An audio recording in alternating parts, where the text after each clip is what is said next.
Good morning mga ka-explorer. Makikita nyo may konting traffic sa C5, pero kaya natin i-handle yan.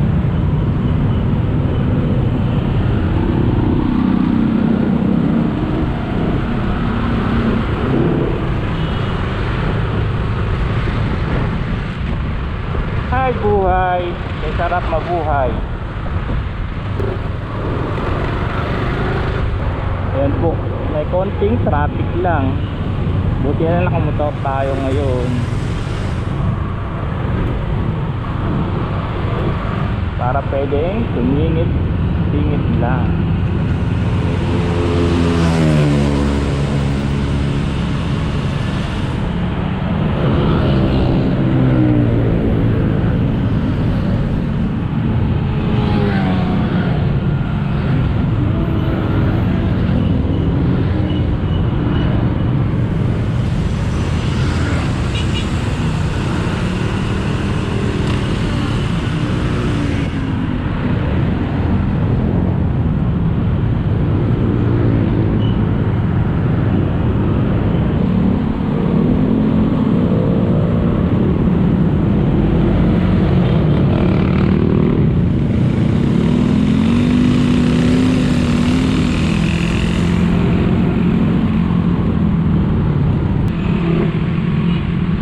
Hindi nakakaalam, dito yung sa side na to, dulo, ito yung papuntang McKinley.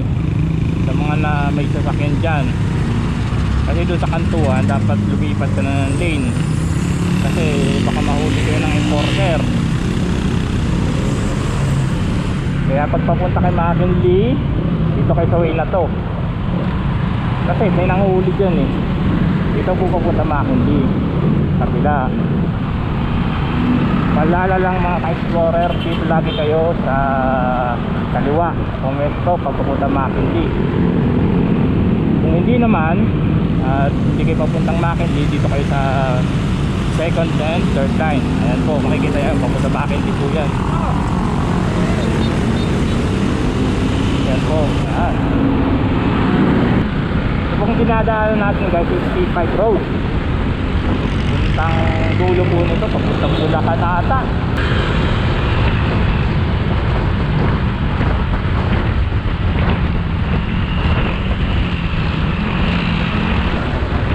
Dito kasi sa kaliwa, sa parking, dapat mabilis ka dyan.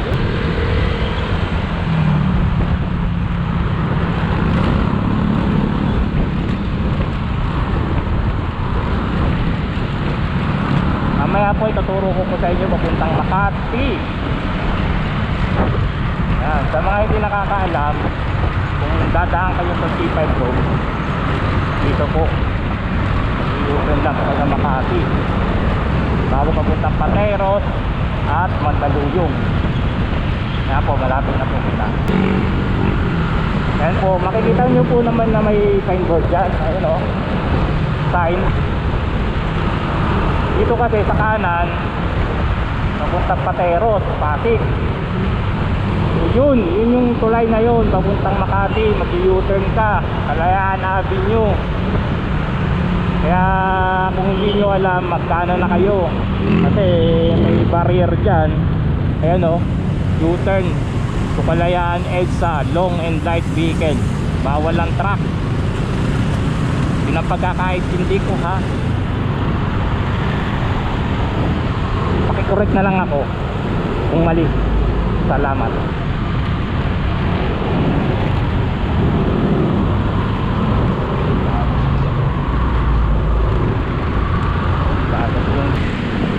Ito pong way na to, yung bababa naman papuntang Pasig City Hall, and meron rin po dyan daan papuntang Pasig Capitolio.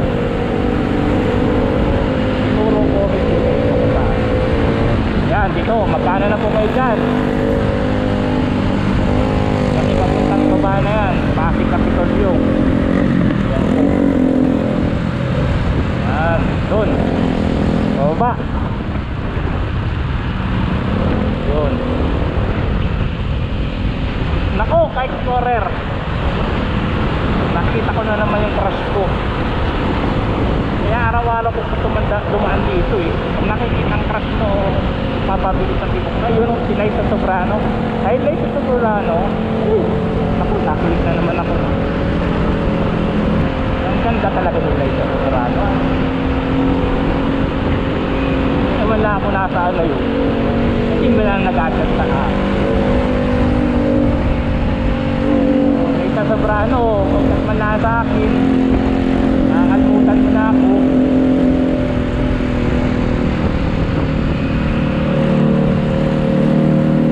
Ito pong diretsong ito, ka-explora papunta ng Ikano rin naman po papunta pasok dito, Antipolo. Magdiretso ko lang po yan.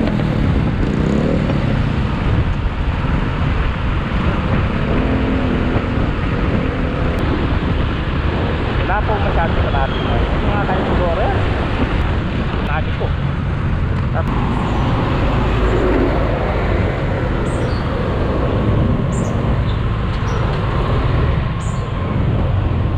Ito kasi minsan traffic, minsan hindi. Kagaya ngayon, hindi masyadong traffic. Kaya mabilis-bilis po tayo ngayon. Sa mga hindi po nakakaalam, itong kaliwang side po, pinakadulo, papuntang Ortigas po ito. Bago itong side na to, dire-diretso na yan. Kaya nun, ginawa ng truck, nag-dire-diretso, siyempre, para hindi tayo masagi or masagi siya, nagbigay na tayo ng way. Gawin lang po mga guys, nagbibigay po kayo ng way.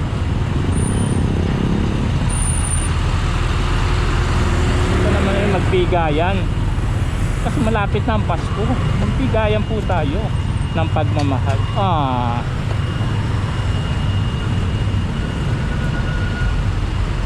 Ayan, hindi tayo makatingin. May truck kasi. Yan. Sa mga kan nagmomotor dyan, ng way na pagbigyan ka, ito umulang iyong noo. Yan po, diretso ka lang po dyan mga ka-explorer. Kung gusto nyong punta ng tawag ko, kalimutan ko na pati. Ang daming naisip. Wow, ito ang sakyan, no guys.